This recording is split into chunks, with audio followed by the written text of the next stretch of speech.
de que forma você estava se referindo a isso? Antes disso, você não se sentia tão capaz, porque a gente é Sim, atravessada, né, por essas questões. E aí teve um momento chave para que você decidisse, não, parece que eu sou boa, sabe? isso. Esse caso foi um caso realmente que marcou muito a minha trajetória, porque eu me lembro que na época o representante do Ministério Público chegou a dizer, olha, nem sustente que não tem jeito. Aí quando ele falou isso, poxa, eu vou sustentar mesmo assim. Será que eu vou passar vergonha?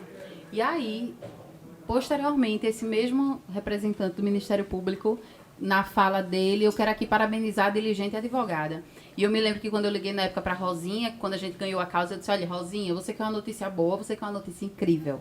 Aí ela, quero as duas. Eu falei, a gente ganhou.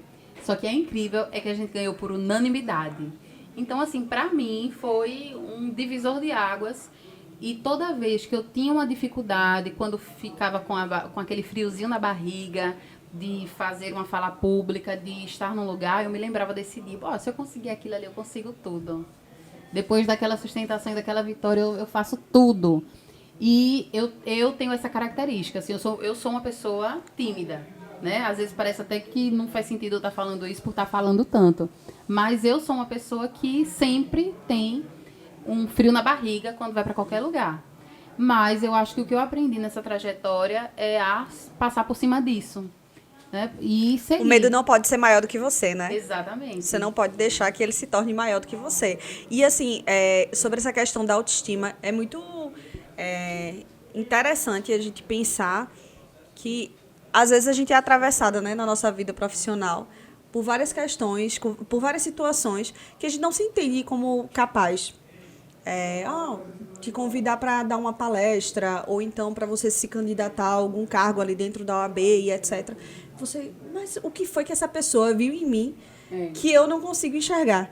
E aí é muito louco acreditar que a gente não tem essa perspectiva do outro, né? E aí você vencer os seus medos e entender, não, eu posso ocupar esse espaço, eu acho que é libertador.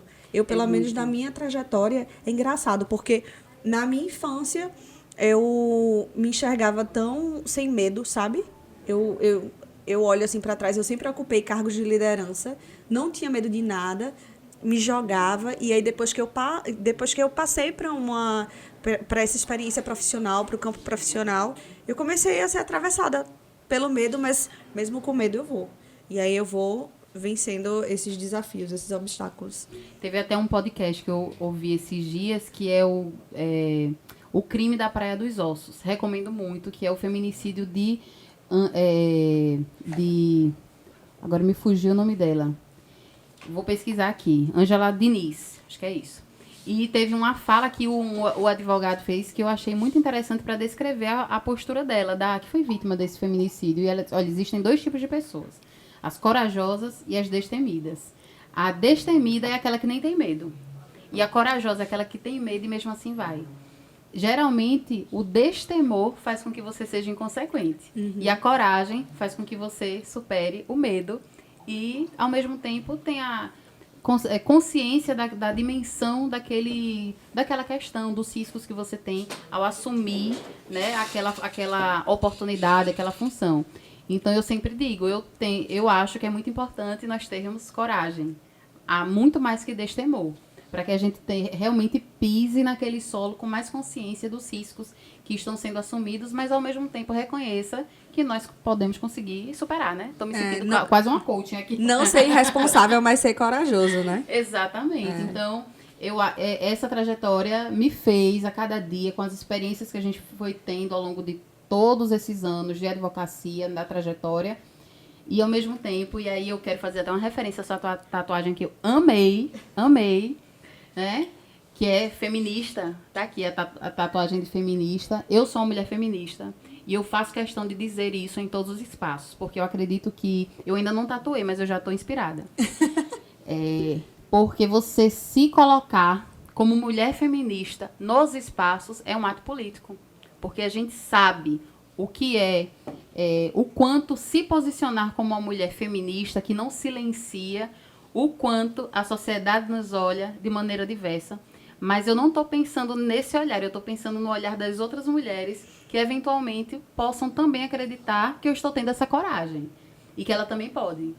E eu ouço muito forte esse depoimento de muitas outras mulheres que se aproximam, que querem lutar junto por essas causas, que são causas de todas as pessoas. E ser feminista tem um significado apenas. Pode colocar no Google. Quem estiver aí nos assistindo, aí eu vou fazer um teste. A gente pode até fazer um teste. Você acredita que homens e mulheres devem ter os mesmos direitos e oportunidades? Se sim, você é feminista. Aliás, não sinto muito. Fico feliz com isso. Parabéns. Parabéns pra você. A história dessa tatuagem é muito interessante, sabe, Cleto? Eu, enfim, estava no espaço e saí para tomar um cafezinho. E como você disse, eu sou a problematizadora do rolê, né? Eu sou a mimimi, enfim, já era conhecida assim. E eu me entendi por feminista muito tarde, ali depois da faculdade, no finalzinho da faculdade. Quando eu saí para tomar o café, as pessoas que estavam no espaço onde eu estava falaram: vamos conversar sobre o assunto tal, porque a feminista não está aqui agora, então ela não vai atrapalhar a gente. Foi mais ou menos isso. Como uma forma pejorativa. Uhum. E aí, uma das pessoas que estavam dentro da sala me disse depois, óbvio, sempre tem aquele aliado, e aí ele disse: falaram assim, assim, assado de você. Eu disse: no outro dia eu voltei com a tatuagem. Para mostrar que eu não tinha vergonha de ser feminista, que eu carregava com muito orgulho, que esse termo pejorativo não ia ser colocado nas minhas costas, entendeu? Porque era uma certeza, não ia me desencorajar. Então, foi mais uma resposta para a sociedade. Depois disso, lógico que eu atribuí vários significados, no sentido de que hoje eu carrego o peso de saber que eu sou uma mulher feminista, que eu tenho tatuado e que, em algum momento, óbvio, que eu vou reproduzir o machismo.